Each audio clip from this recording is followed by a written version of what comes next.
खुलुमबाय स्टुडिअ दं आं राकेश रामसियारि। बे समाव बिटिआरनि मावफुं सोद्रोमा बिथां रनजित बसुमतारिया सोलोंथाइ बिथिंखौ नोजोर बोनानै बिथाङा गोबां बाथ्रा बुंनायखौ नुनो मोन्दों। बिथाङा बुंथिदों जे बे समाव सोलोंथाइया मोनसे हारिनि थांनाय थैनायखौ लानानै सोनारो होननानै बाथ्रा बुंथिदों बिथां बिटिआरनि मावफुं सोद्रोमा रनजित बसुमतारिया। मानोना मोनसे हारिनि थांनाय थैनाया सोलोंथाइनि सायाव सोनारो। सोलोंथाइ बिथिंखौ नोजोर बोनानै आरोबाव बिथाङा गोबां बाथ्रा बुंनायखौ नुनो मोन्दों। बे समाव सोलोंथाइखौ थामहिनबा बिटिआरनि गाहाय मावफुं सोद्रोमा बिथां प्रमद बर', बे प्रमद बर'नि दैदेननायाव बे समाव सोलोंथाइ बिथिंखौ जौगाखांहोनो थाखाय बे समाव नाजागासिनो दं होननानै बाथ्रा बुंदों बिथां मावफुं सोद्रोमा रनजित बसुमतारिया। बिटिआर सरकारनि मानाव गेदेर गाहाय खुंगिरि बिथांमोननि जा आन्डारस्टेन्डिं, बे आन्डारस्टेन्डिंआ आसामजों लोगोसे बिटिआरनि सोलोंथाइ बिथिंखौ खोब स्ट्रंलि माबोरै स्पिड आप खालामनो हागोन जौगानायनि बेलायाव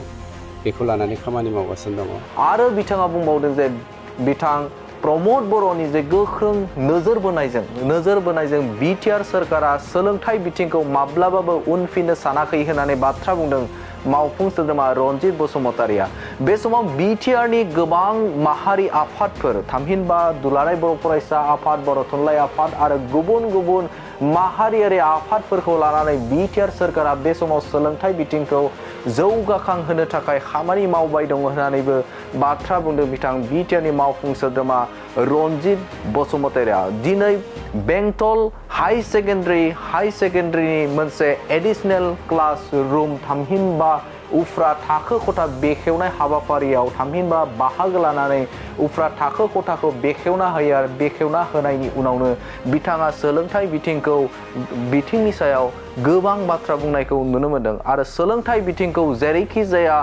जौगाखांहोनो थाखाय बिटिआर सोरखारा खामानि मावबाय थागोन होननानै बिथां बिटिआरनि मावफुं सोद्रोमा रनजित बसुमतारिया बाथ्रा बुंनायखौ नुनो मोन्दों। बे समाव बिथाङा आरोबाव मा बाथ्रा बुंदों नोंथांमोननि गेजेराव होनि। आसाम सरकारनि मानाव गेदेर गिबि मन्थ्रि आरो दिनै जोंनि बिटिआर सरकारनि मानाव गेदेर गाहाय खुंगिरि बिथांमोननि जा आन्डारस्टेन्डिं, बे आन्डारस्टेन्डिंआ आसामजों लोगोसे बिटिआरनि सोलोंथाइ बिथिंखौ खोब स्ट्रंलि माबोरै स्पिड आप खालामनो हागोन जौगानायनि बेलायाव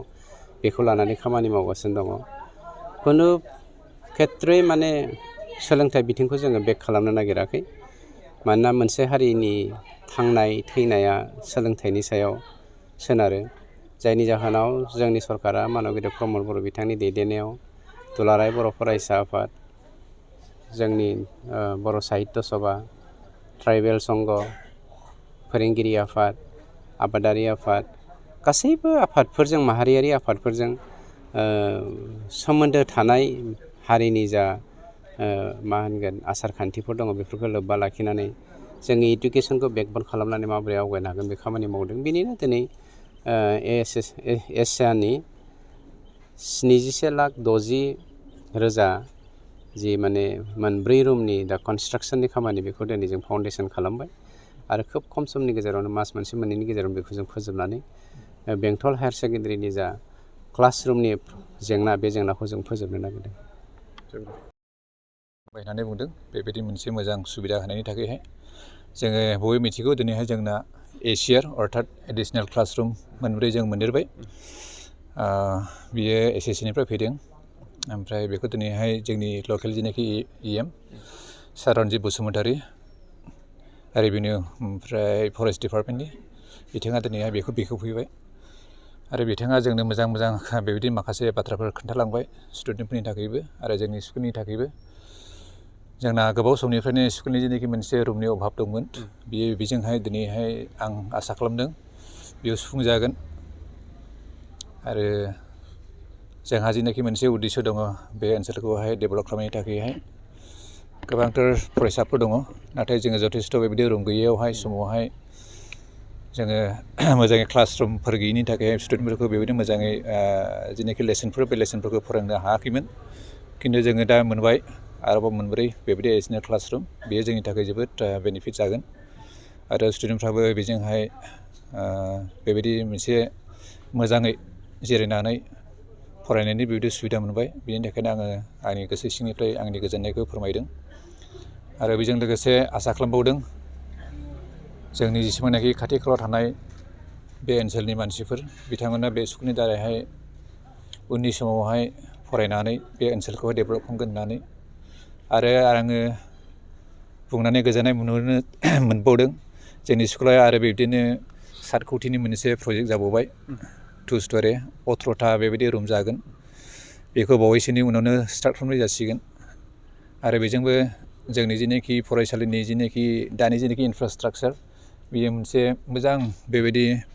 समायना महराव नुजासिगोन आरो आं आसा खालामदों इनफ्रास्ट्राक्चार डेभेलप जानायजोंल' नङा बेजों लोगोसे जोंनि जेनाखि स्कुलनि मानदान्दा अर्थात रिजाल्टफोर बे रिजाल्टफ्राबो मोजां जागोन होननानै आं आसा खालामदों आरो एसे टिचार हिसाबै आरो फोरोंगिरि हिसाबै जोङो जेसेबांनाखि जोंनि मावनांगौ खामानिफोर दङ बेखौ जोङो गोसो मोदोम जिउ होनानै मावलांगासिनो थागोन जाहाथे जोङो बे स्कुलखौहाय उननि जिबनफ्रावहाय फैगोन समफ्रावहाय आरो बांसिन डेभेलप खालामनो हायो आरो मोनसे गोजोननाय बाथ्रा बेनो थांनाय बोसोरनैयावहाय जोंनि जेनाखि मेट्रिकनि आरो हायार सेकेन्डारि रिजाल्ट बेखौ बयबो मिथिखाबाय चिरां डिस्ट्रिक्टआ कनसिकिउटिभलि 2 इयार्स जाहैबाय आरो बे मानि थाखाय जादों होननानै बुङोब्ला फोरोंगिरिफोरनि नाजानाय आरो गार्जेनफोरनि बेबायदि कनसार्न आरो लकेल मानसिफोरनि माखासे इन्टेलेक्सुयेल मानसिफोरनि थाखाय बेबायदि गथै आसामावनो चिरां डिस्ट्रिक्टआ खननै बेबायदि फार्स्ट पजिशनाव फैबाय बेखौनो जोङो एसे गोग्गानाय मोन्दों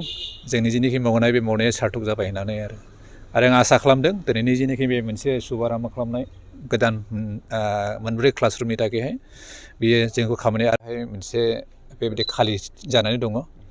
हायार सेकेन्डारि सेक्सनावहाय मोनसे जाबाय बड' MIL-नि आरो मोनसे जाहैबाय एसामिस MIL दा